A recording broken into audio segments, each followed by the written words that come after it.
সবাইকে স্বাগতম আরও একটি নতুন ভিডিওতে। আজকে আপনাদের সামনে রিভিউ করব অ্যাডাটা 128GB একটি মেমোরি কার্ড নিয়ে।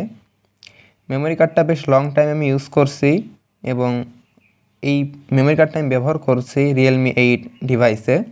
রিয়েলমি 8-এ 128GB ফোন মেমোরি আছে এবং সাথে আমি আরও একটি 128GB মেমোরি কার্ড ব্যবহার করছি।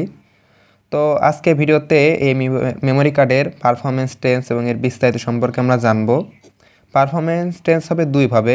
এই টেস্টটা একবার হবে মোবাইল ফোনের মাধ্যমে আর একবার হবে উইন্ডোজ পিসিতে। তো ভিডিওটি দেখতে থাকুন, আশা করি বিস্তারিত বুঝতে পারবেন। আর যদি চ্যানেলে নতুন হয়ে থাকেন অবশ্যই সাবস্ক্রাইব করে পাশেই থাকবেন। তো মেমোরি কার্ডটি আমি কিনেছিলাম দারাজ থেকে এবং এটার কেনার লিঙ্ক আমি ডিসক্রিপশনে দিয়ে রাখবো। এবং ভালো বিষয় হচ্ছে মেমোরি কার্ডটির সাথে আছে লাইফ টাইম ওয়ারেন্টি। তো এটার আনবক্সিংটা একটু ঝামেলায় মনে হচ্ছিল প্যাকেজ থেকে খোলাটা। আমি চাচ্ছিলাম যে প্যাকেজটা ড্যামেজ না করে বের করার জন্য, এই জন্য একটু আস্তে আস্তে করছিলাম। তো যেভাবেই ছিলেন সমস্যা নাই, যদি পরবর্তীতে ওয়ারেন্টির সময় বারকোডটা ঠিকঠাক থাকলে আর কোনো সমস্যা তেমন হবে না।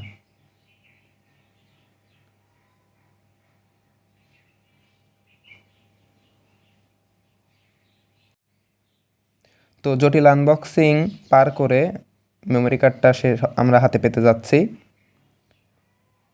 তো এই সেই মেমোরি কার্ডের সাথে একটি অ্যাডাপ্টারও দেওয়া আছে যাতে সহজেই ক্যামেরা কিংবা পিসিতে ইউজ করা যায়, বিশেষ করে ল্যাপটপে।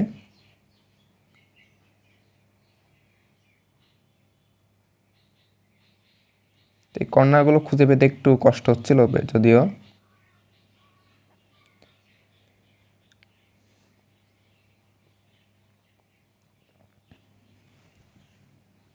ভিডিওর শেষ প্রান্তের দিকে মোটামুটি এটার পারফরমেন্স টেস্ট সহ বাকি কাজটুক থাকবে। আশা করি আপনারা পুরো ভিডিওটা দেখবেন।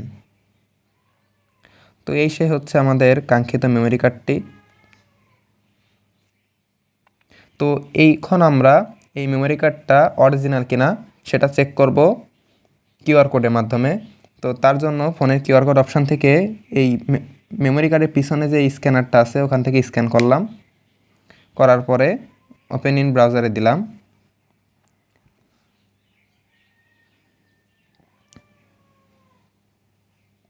দেওয়ার পরে এখানে দেখতে পাচ্ছি যে এটা অ্যাডাটার ওয়েবসাইটে নিয়ে গেল এবং সেখান থেকে যা মেমোরি কার্ডটা যেমন ঠিক তেমনই মোটামুটি দেখতে পাচ্ছি।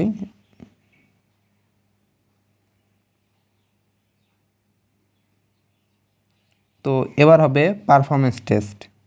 তো এখানে মোবাইল অ্যাপের মাধ্যমে প্রথমে পারফরমেন্স টেস্ট করছি, আর টেস্ট হচ্ছে রিয়েলমি 8 ডিভাইসের মাধ্যমে। তো এখানে ভিডিও ফাস্ট ফরওয়ার্ড করা আছে, তো আপনারা রাইট স্পিড দেখতেই পাচ্ছেন। তবে মোবাইল অ্যাপ এবং উইন্ডোজ পিসিতে রিড রাইট স্পিডটা দুই রকম এসছে। তো এটা সঠিক কারণ ব্যাখ্যা আমি বুঝতে পারলাম না। তবে যদি এখন আমি বলি যে মোবাইলে পারফরমেন্স আমি কেমন পাচ্ছি রিয়েল লাইফ ইউজে, তো হ্যাঁ পারফরমেন্স আমি ভালো পেয়েছি। এটার জন্য যে মোবাইল স্লো হয়ে যাওয়া বা মেমোরি কার্ড প্রবলেম করছে কখনো বা ল্যাগিনেস আসছে এমন কোনো কিছু আমি দেখতে পারিনি। যেহেতু একটি ব্র্যান্ডের মেমোরি কার্ড সেহেতু সমস্যা হচ্ছে না এখানে। এখন লোকাল মার্কেটে যে স্যামসাংয়ের ব্র্যান্ডিং করা কিছু মেমোরি কার্ড পাওয়া যায় ওগুলো এড়িয়ে চলাই ভালো। ওগুলো ফোনে ইউজ করলে ফোন স্লো হয়ে যাওয়ার সম্ভাবনা অনেক বেশি। আসলে স্যামসাং তো কোনো মেমোরি কার্ড তৈরি করে না, কিন্তু তারা খুব সুন্দরভাবে ব্র্যান্ডিং দিয়ে এটা সেল করে। তো এই পর্যায়ে আমরা টেস্ট করছি উইন্ডোজ পিসির মাধ্যমে। আপনারা এখানে পারফরমেন্সটা দেখতে পাচ্ছেন। আমি সাইডে টাস্ক ম্যানেজারটা ওপেন রাখছি আর স্পিডটা এখানে মোটামুটি এরকম আপ ডাউন করতে আছে।